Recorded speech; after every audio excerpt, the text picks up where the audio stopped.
Blake Lively and Ryan Reynolds won't be at the Golden Globes this year, but it's not why you think. Ryan's film Deadpool and Wolverine is nominated for Best Cinematic and Box Office Achievement at the January 5th event, but according to Deadline, both he and his wife Blake have decided to skip the ceremony. However, the outlet reports the decision to not attend was made well in advance of the firestorm surrounding Blake's movie It Ends With Us and the recent lawsuits filed by her and her co-star Justin Baldoni.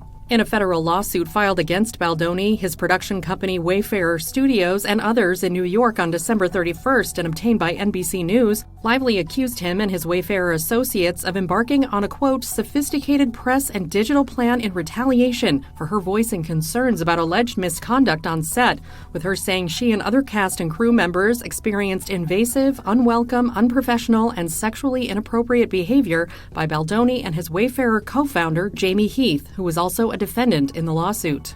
Blake is also suing Baldoni's publicist Jennifer Abel, his crisis communications specialist Melissa Nathan, her company The Agency Group, Wayfarer co-founder Steve Sarowitz, and production entity It Ends With Us Movie LLC. She recently told the New York Times, "I hope that my legal action helps pull back the curtain on these sinister retaliatory tactics to harm people who speak up about misconduct." In a December 21st statement to NBC News, Baldoni's and Wayfarer's attorney Brian Friedman called Lively's accusations another desperate attempt to fix her negative reputation, as well as completely false, outrageous, and intentionally salacious. On December 31st, hours before Lively filed her lawsuit, Wayfarer, Baldoni, Heath, Sarowitz, Nathan, Abel, The Agency Group, and others filed a libel lawsuit against the New York Times for its report about an alleged smear campaign against Lively based on her CDR complaint.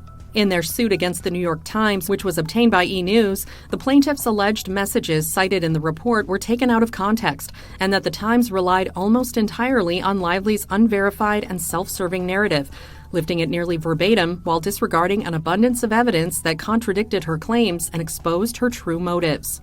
However, the New York Times stands by its report, saying in a statement obtained by E! News January 1st, "We plan to vigorously defend against the lawsuit. The role of an independent news organization is to follow the facts where they lead.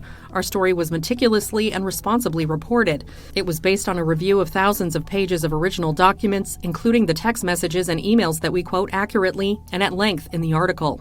Lively's attorneys also told E! News nothing in this lawsuit changes anything about the claims in her CRD or federal complaints, and this lawsuit is based on the obvious false premise that she would not file a lawsuit against Baldoni or Wayfarer.